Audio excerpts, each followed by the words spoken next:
Olá, seja bem-vindo ao meu canal.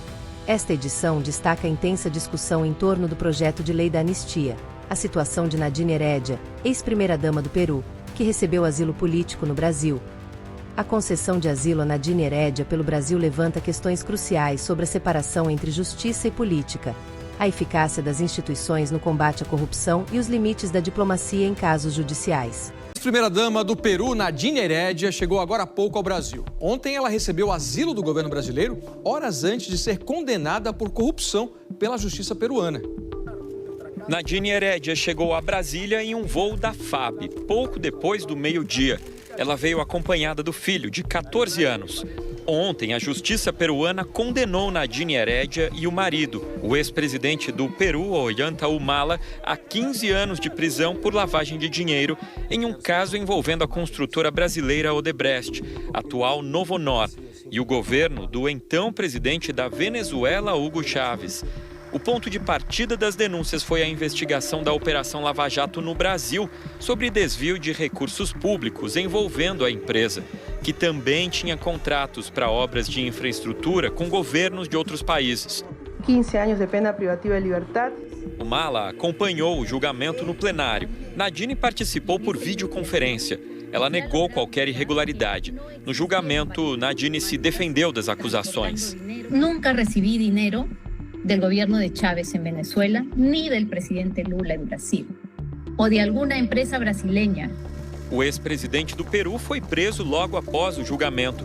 Segundo agências de notícias, ele descreveu a sentença como perseguição política. Por orientação da defesa, a mulher de Humala pediu asilo à embaixada brasileira em Lima. Em entrevista à Globo News, um dos advogados dela criticou o andamento do processo no país vizinho. A Nadine e o presidente Humala estão sendo acusados de lavagem de dinheiro num delito que não tem nem capitulação no Código Penal peruano. Isso é importante dizer. E os testemunhos, que foram considerados pela justiça peruana foram anulados no Brasil. A única prova que lastreia essa condenação é o testemunho, na verdade, de um delator. Procurados, o Palácio do Planalto e o Itamaraty não se manifestaram sobre o asilo dado a Nadine. Em nota divulgada ontem, o Ministério de Relações Exteriores do Peru disse que o governo brasileiro solicitou a saída dela e do filho do território peruano, invocando a Convenção sobre Asilo Diplomático de 1954, a qual os dois países são signatários. A Convenção da Organização dos Estados Americanos prevê que todo Estado tem o direito, mas não é obrigado a conceder asilo, que o asilo poderá ser concedido em casos de urgência e que, concedido o asilo, o Estado asilante pode pedir a saída do asilado para território estrangeiro. De acordo com um advogado da ex-primeira-dama peruana, o presidente Lula pediu um salvo-conduto à presidente do Peru, Dina Boluarte, para que Nadine pudesse deixar o país. Segundo este professor de Relações Internacionais da Universidade de Brasília, o futuro da ex-primeira-dama peruana será decidido pelo presidente brasileiro. O principal ponto do asilo é manter a integridade física e psicológica de quem solicitou, porque ela deve alegar certamente que está sendo perseguida, que ela foi condenada num processo que o seu advogado, informa que tem vícios, e com isso ela foi acusada de lavagem de dinheiro e assim por diante. Ela tem que se manter com os seus próprios recursos.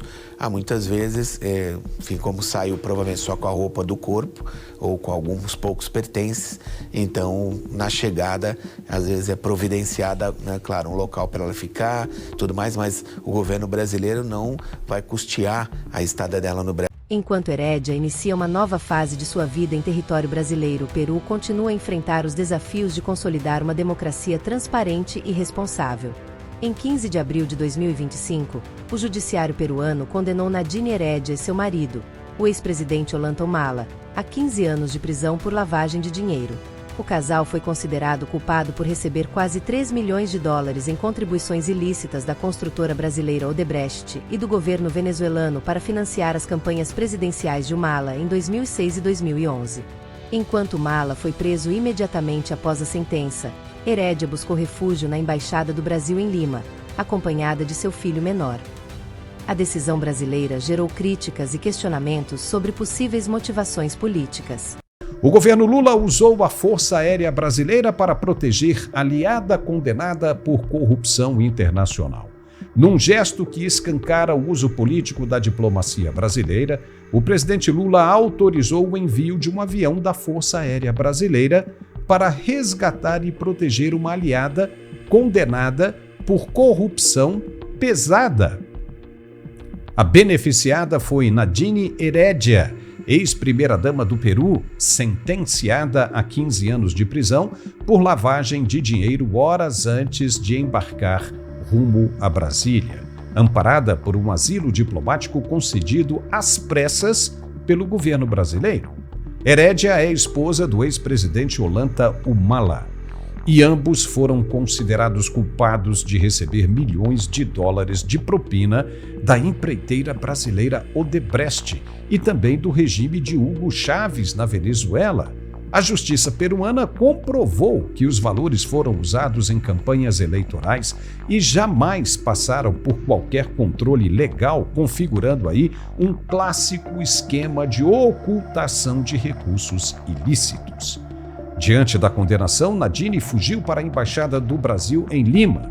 Em vez de colaborar com a justiça do país vizinho, o governo Lula agiu rápido, não para defender o Estado de Direito, mas sim para blindar uma aliada política. E a resposta?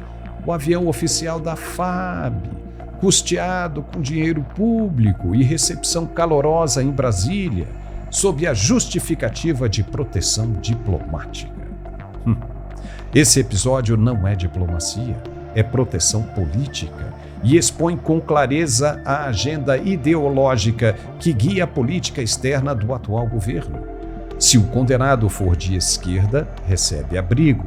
Se for aliado, ganha tapete vermelho. Mas se for de direita, recebe desprezo e castigo da lei, do poder judiciário. A concessão do asilo diplomático, neste caso, soa mais como cumplicidade do que como direito humanitário. E pior, tudo isso acontece no mesmo dia da condenação, como se o Brasil estivesse pronto para intervir e sabotar a justiça peruana. O recado foi direto, reto e vergonhoso. O governo Lula prefere se aliar a corruptos do que respeitar a soberania jurídica de uma democracia vizinha. E tudo isso na mais cara dura. A decisão também deixa o Brasil exposto a retaliações e isolamento diplomático, mancha a imagem do país no combate à corrupção e mostra que o Palácio do Planalto está disposto a instrumentalizar o Estado para salvar os seus aliados, mesmo os condenados por crimes internacionais. No fim das contas, quem paga a conta, literalmente, é você, o contribuinte brasileiro, que vê seu dinheirinho financiar o asilo luxuoso de quem deveria estar atrás das grades.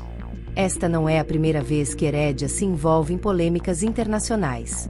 Em 2016, sua nomeação para um cargo na FAO, Organização das Nações Unidas para Alimentação e Agricultura, gerou protestos do governo peruano, que considerou a designação uma interferência em investigações em curso. O caso de Heredia destaca os desafios enfrentados por países latino-americanos no combate à corrupção e na manutenção da integridade das instituições democráticas. A concessão de asilo político em casos de condenações judiciais pode ser interpretada como um obstáculo à justiça e um precedente perigoso para a impunidade. Além disso, a situação evidencia as complexas relações diplomáticas na região, onde decisões políticas podem impactar diretamente processos judiciais e a percepção pública sobre o compromisso dos governos com o Estado de Direito. E você, o que pensa sobre o asilo concedido a Nadine Heredia?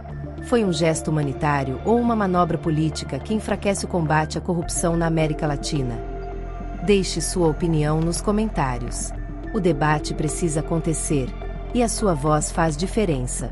Se este vídeo te ajudou a enxergar o contexto com mais clareza, curta, compartilhe com quem também precisa refletir sobre o tema e inscreva-se no canal para acompanhar nossas próximas análises.